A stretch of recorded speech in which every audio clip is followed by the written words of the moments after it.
Hey everybody, welcome back to my channel. My name is Christina. So you're probably like me and you want to earn some more cash, or you're just looking for a get-rich-quick scheme. But honestly, the cold hard truth is that actually doesn't exist. Earning money takes time, effort, knowledge, or skill. In today's video, I'm going to be sharing with you realistic side hustles that you can start right now with little to no effort and earn actual money. So if you're ready, let's get into it. The first suggestion that I have for a side hustle is actually to help people with odd jobs. So this could mean something like seasonal work where you help people mow their lawns or garden or weed, or during the winter time, you could help people shovel snow from their car, from their balcony, from their driveway. And it's a really easy type of gig where you really just have to invest some physical time and labor into it. But other than that, there's really no effort. And one of the ways to actually find these types of gigs would be simply to use a platform like Nextdoor, which is a community-based platform, or simply post on a Facebook group.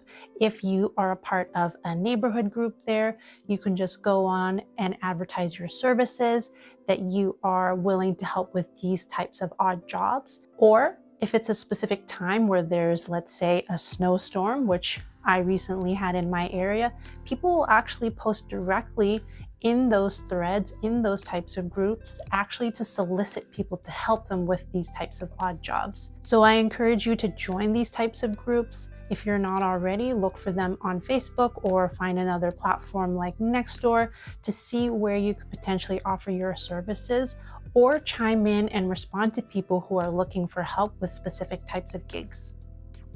If you're looking for a specific platform that offers these types of odd job services, look at something like TaskRabbit.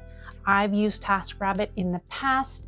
You can find people to help you do things like moving, packing, assembling furniture. Assembling IKEA furniture is a big one. People hate doing that themselves. Even something as simple as waiting in line for a store to open, for a new product to come out. There are people who are willing to pay for these very small things, where to them it means loss of time, but again, they're willing to pay money for it. So it's kind of a win-win situation. On average, if you sign up for TaskRabbit and become a tasker, you can earn anywhere from like $20 to $25 per hour. But of course, that depends on the actual task at hand, how long it takes, etc. And just know that if you do decide to sign up, there may be a registration fee that you would have to pay.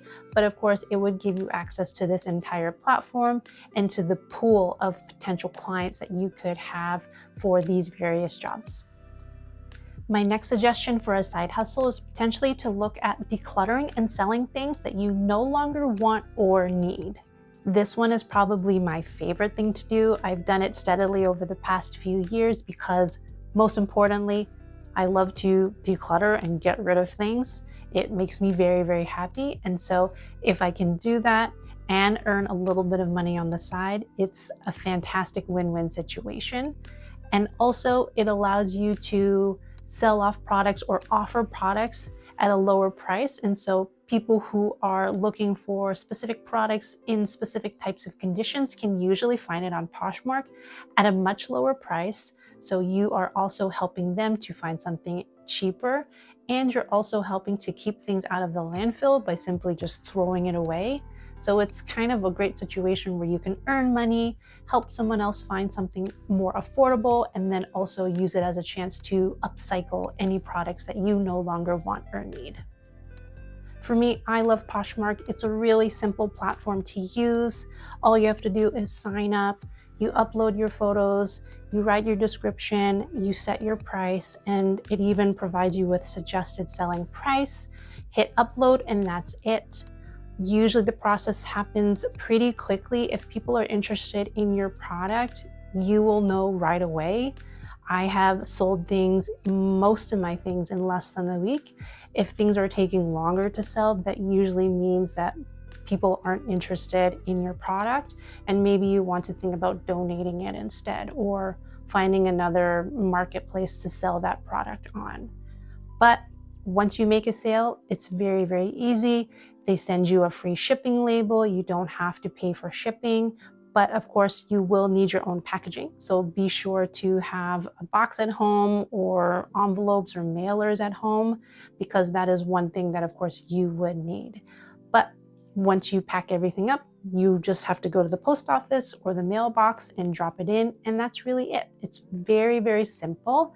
There's no back and forth usually with a potential buyer. Maybe someone will offer you a new price for that item, and you can have that opportunity to negotiate. But overall, it's a very simple, very stress-less process for selling something that you don't really want anymore. So how much can you potentially earn on Poshmark? That's really going to depend on the product that you are selling and the type of condition that it is in.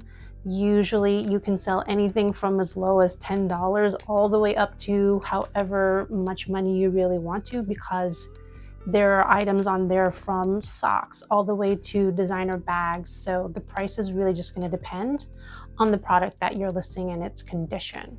Just note as well that the platform usually does take some sort of commission, and you will see that in your listing when it is sold and or when you actually upload the listing to sell. But again, really simple platform to use, and I highly recommend it. Of course, the other option is to sell on Facebook Marketplace. I personally do not recommend it. I have not had a good experience in selling products on Facebook Marketplace, particularly technology. You spend all this time messaging people, having this back and forth, planning potentially when you would meet up, but sometimes it doesn't ever happen, and then you just lost all this time. So personally, I really wouldn't recommend it, but of course, it is an option. And if you want an old school route, maybe try a garage sale. If you live in a community where you see garage sales are a thing, that they're popular, it may be a nice option if you have a larger estate or if you have more products that you want to sell. It can be kind of fun to interact with the neighborhood, see what other people are interested in buying and have that connection. Obviously, you may not make as much money, but it's a nice opportunity for you to especially showcase things that are maybe heirloom or antique.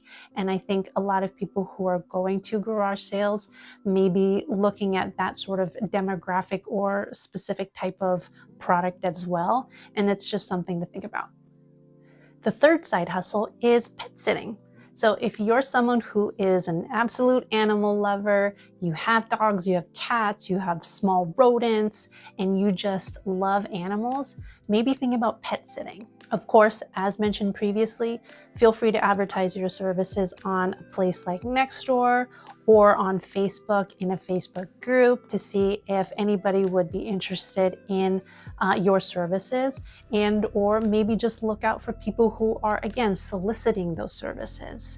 I have seen in my local Facebook group for my neighborhood that there are people who are on there advertising as sitters, and they have pictures of themselves, they have a brief description of their experience, how far they're willing to travel, and it's just a really nice way to get in touch with that type of community, spend more time with animals, also earn a little bit of cash if that's something that you love. And of course, if you want a platform where you know you're going to find people who are specifically looking for pet sitters, you can try something like Rover.com. Rover.com is kind of maybe the most well-known platform, but I know that there are probably others for this type of service as well.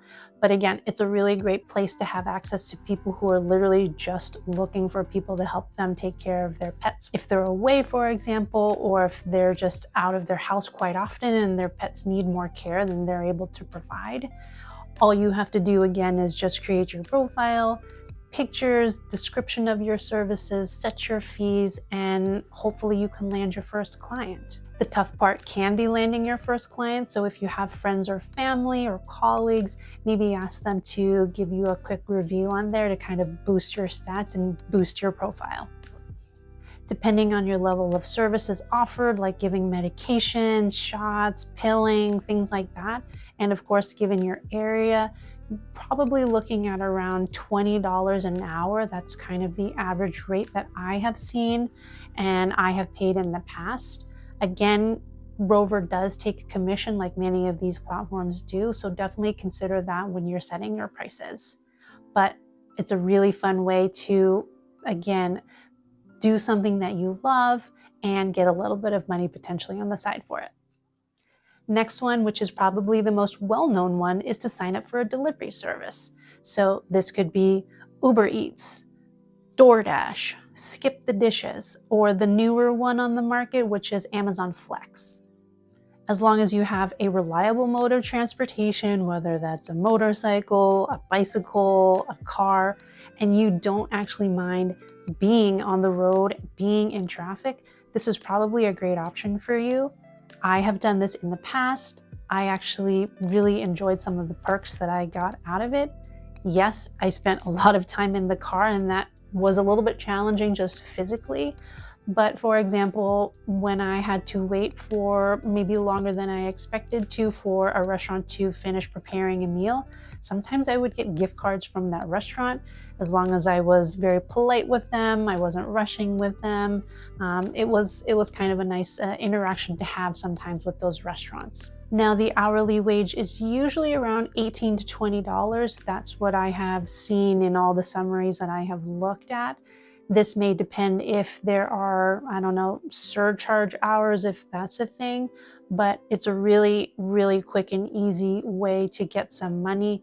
You really just have to download any of these apps, sign up, maybe go through a background check, make sure you have a valid driver's license for whatever transportation you're using, and then, just go online, and it's fantastic. Like the other platforms, the only thing that you may need to consider are additional expenses. So whether that relates specifically to maintenance, that's probably the expense to think about. That may ultimately affect what your hourly rate will be. Next up, tutoring. Are you someone who, one, loves to teach? Are you good at math? Are you good at science? Are you good at English or chemistry? Or do you have specific language skills and you feel comfortable teaching? Tutoring is a wonderful way to not only give back to your community, but again, a nice way to earn a little bit of cash too. In order to find your first clients, maybe create flyers, again, post on Facebook, post on a Nextdoor type of website, or simply go to your local libraries or maybe your schools and say that you offer tutoring services in whatever subject that you would like. For a platform, my recommendation would be something like SuperProf, but nowadays, because of our move to virtual learning, there are so many different platforms that are available nowadays. And SuperProf, for example, is one of those platforms that offers a variety of subjects from sort of your normal academics, math, science, English, physics, chemistry, to languages as well. I've taken courses for French before and had a really wonderful experience. Depending on the subject matter and your level of experience, you could look at earning on average $25 to $30. But of course, this could go up and up and up depending on, again, something like a piano teacher that I saw. Piano teachers, the average on SuperProf was maybe like $80. So it really just depends on the subject. And of course, there's probably a commission fee from the platform, so consider that too when you are setting your rates. My next suggestion is to sell photos. If you are someone who just naturally likes to take photos with your iPhone, with your Android, even if you have more professional camera, selling photos is actually one of the best ways, simple ways to have passive income. Whereas all the others were a little bit maybe more physical. Once you have a photo, once you have it approved and uploaded into a site, it's all passive from there, which is fantastic. There are sites like Unsplash, Shutterstock, iStock, and these are sites that offer basically a wide variety of photos to individuals and businesses to use in a variety of ways.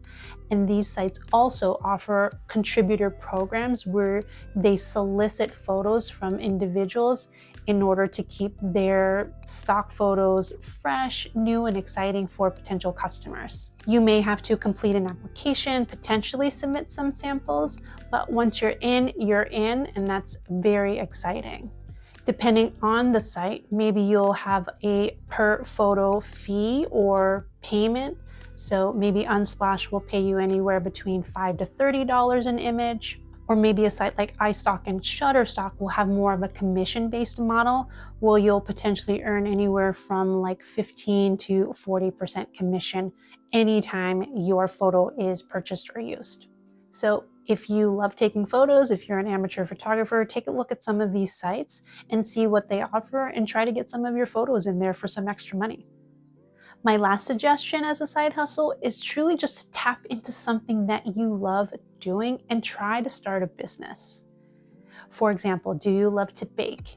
I actually had a colleague in the past who loved to bake, and she ended up offering cookies, brownies, scones for every major holiday just because she loved testing new recipes. She was always baking, and so she figured, why not see if any friends, family, or colleagues would be interested in purchasing her baked goods? And there were, so she ended up making a little bit of extra money for something that she would have done anyways without even getting paid. So I would encourage you to think about that. Is there something that you love doing? Do you have a particular hobby that you maybe can monetize and start earning a little bit of money off of? The sky really is the limit, and honestly, there's probably already an online platform to help you get started and target that specific demographic who may be interested in your services or your product. And there you have it. Simple, realistic side hustles that actually can earn you money. The most challenging, again, may simply be just to land your first clients, but leverage your family, leverage your friends, leverage your colleagues to help get things kicked off. All of these suggested side hustles really have no barrier to entry, so the key is really just to take action and figure out what's going to work best for you based on your interest and based on your schedule. And who knows, if you are loving your side hustle, maybe it's going to be your full-time job. Maybe it's going to be where you make all your income, and that's something that's really exciting to think about. If you found this video helpful, make sure to subscribe to my channel and give it a like, leave me a comment, and I'll see you in my next video. Bye for now.